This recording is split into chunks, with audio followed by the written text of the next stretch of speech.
सालार अपनी मॉम अंजुम से करिश्मा के घर जाने और उसे मनाकर वापस लाने की रिक्वेस्ट करता है, लेकिन अंजुम सीधा कह देती है जो लोग दूसरों के घर बर्बाद किया करते हैं उनके अपने घर भी कभी बसा नहीं करते। लेकिन यहाँ अंजुम अपने बेटे सालार की खुशी के लिए मजबूरन उस कमीनी अरूशमा के घर जाने के लिए तैयार हो जाती है। लेकिन दोस्तों, इस अरूशमा की अक्ल तो जैसे खत्म ही हो चुकी थी। वो सालार के पेरेंट्स के आने के बाद भी और उनके इतनी रिक्वेस्ट करने के बाद भी सालार के साथ वापस जाने से साफ इनकार कर देती है। और दोस्तों, इसकी वजह यही थी कि अरूशमा असल में सालार के साथ अलग होना चाहती थी, अलग घर में रहना चाहती है। लेकिन बेचारे सालार के लिए अपने पेरेंट्स का बिजनेस छोड़कर अलग हो जाना इतना आसान नहीं होने वाला था। यहाँ सालार गुस्से में आग बबूला हो जाता है, क्योंकि जब से नूर उसकी जिंदगी से गई है सालार की लाइफ में कुछ भी सही नहीं हो रहा। वो ठान लेता है कि अब मैं नूर से बदला लेकर ही रहूंगा, चाहे इसके लिए जुल्फिकार शाह को ही नुकसान क्यों न पहुंचाना पड़े। उधर जुल्फिकार शाह के घर पर उसकी मुलाजिमा इरम गलती से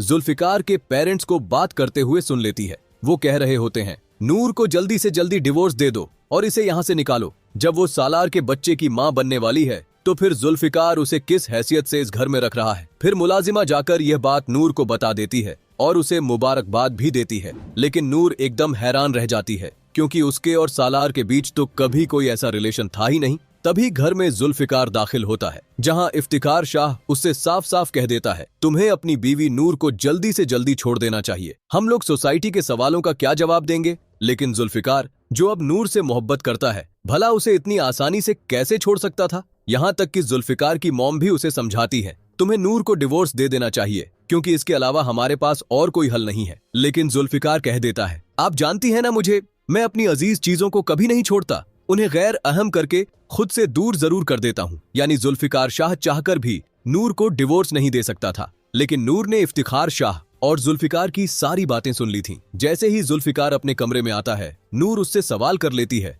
आखिर अंकल आपसे क्या कह रहे थे? उन्होंने यही कहा ना कि मुझे छोड़ दो। जुल्फिकार गुस्से में कह देता है, नहीं, उन्होंने ऐसा कुछ नहीं कहा और मुझे तुमसे कोई बात नहीं करनी। लेकिन नूर भी गुस्से में उससे कह देती है, मुझे आपकी सोच पर घिन आ रही है। आपने मान भी कैसे लिया कि मैं सालार के बच्चे की मां बनने वाली हूं? मुझे पूरा यकीन है कि आपको कोई गलत फहमी हुई है। अगर आपको मुझ पर जरा सा भी शक था तो तुरंत मेरे साथ हॉस्पिटल जाते, वहीं टेस्ट करवा लेते और दूध का दूध और पानी का पानी हो जाता। नूर का इतना कॉन्फिडेंट जवाब देखकर जुल्फिकार एक पल के लिए हैरान रह जाता है और फिर खुद से ही सवाल करता है कि मैं नूर पर शक कैसे कर सकता हूँ। फिर जुल्फिकार नूर की बात मानकर सीधा हॉस्पिटल चला जाता है, जहाँ टेस्ट होने के बाद पता चलता है कि नूर तो प्रेग्नेंट है ही नहीं। ये सच जानकर जुल्फिकार का चेहरा गुस्से से लाल हो जाता है, क्योंकि अब उसे अपने बाप इफ्तिखार शाह के प्लान का पता चल चुका था। वो सीधा उस डॉक्टर के पास जाता है जिसने उससे कहा था कि आपकी बीवी प्रेग्नेंट है। यहाँ जुल्फिकार जोर जबरदस्ती से उस डॉक्टर के मुंह से सच उगलवा लेता है। डॉक्टर डर कर मान लेती है,